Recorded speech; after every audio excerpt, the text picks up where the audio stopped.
What's up, everybody? It's Rob Gill, Epic Financial Strategies, and today we're going to talk about the power of pattern interruption.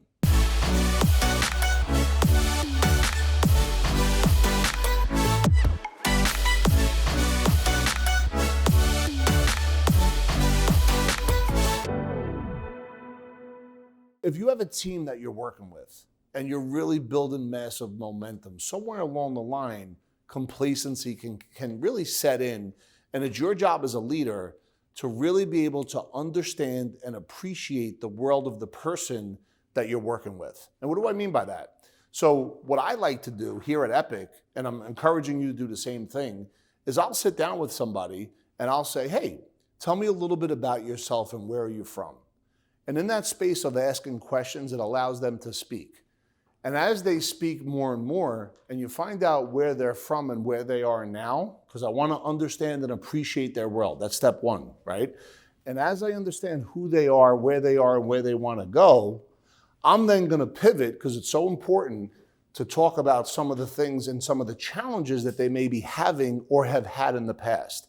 Once we understand their challenges, in that space, we could then come in, or you, when you're talking to a teammate or somebody you want to bring on board, and you could actually ask them, hey, would it be okay if I tell you a little bit about myself? Once you begin to tell them about yourself, you're now creating your unique, heroic identity, but you can only do that after they share with you some of the pain points that they're going through. In the space of really appreciating and understanding their world, and now they put their guard down, this is where, with integrity, you could obtain leverage. And what do I mean by that?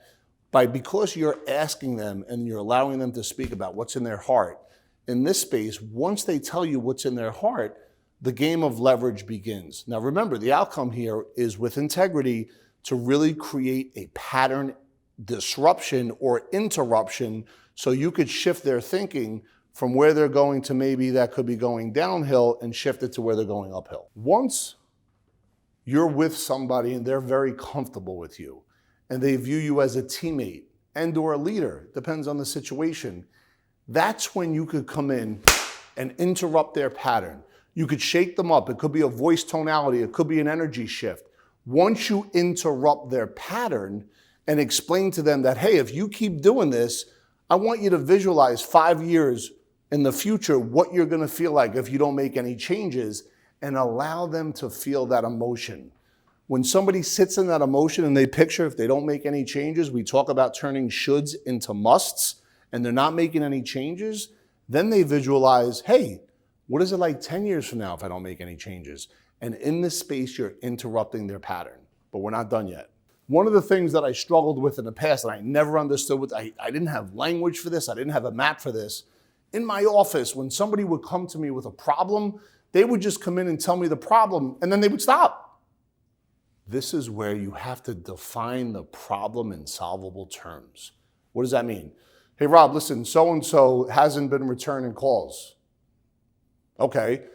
Actually, so-and-so hasn't been returning calls, so what I did is I emailed them, I texted them, and I sent them a video. That is defining a problem in solvable terms. So now that we've defined the problem in solvable terms, by the way, you're now beginning to build massive congruent momentum, but now you have to test it for ecology and continue to rehearse it and get it into the person's nervous system. What I mean by that, you don't just define the problem in solvable terms and then think the next day it's going to go away. There has to be constant training. And if you're constantly training, constant and never-ending improvement, turning shoulds into musts, what you've successfully done, you could do it on yourself, or you could do it with a teammate, or you could do it with your son or your daughter, or your wife or your husband. You've disrupted the pattern and turned the negative into a positive. Remember, whether you have money or don't have money, it's because you have a pattern that's either helping you to take that next step forward or continuously putting you up against the ceiling where you can't break through. So when it comes to pattern interrupts, it's not just emotional, it also ties into money.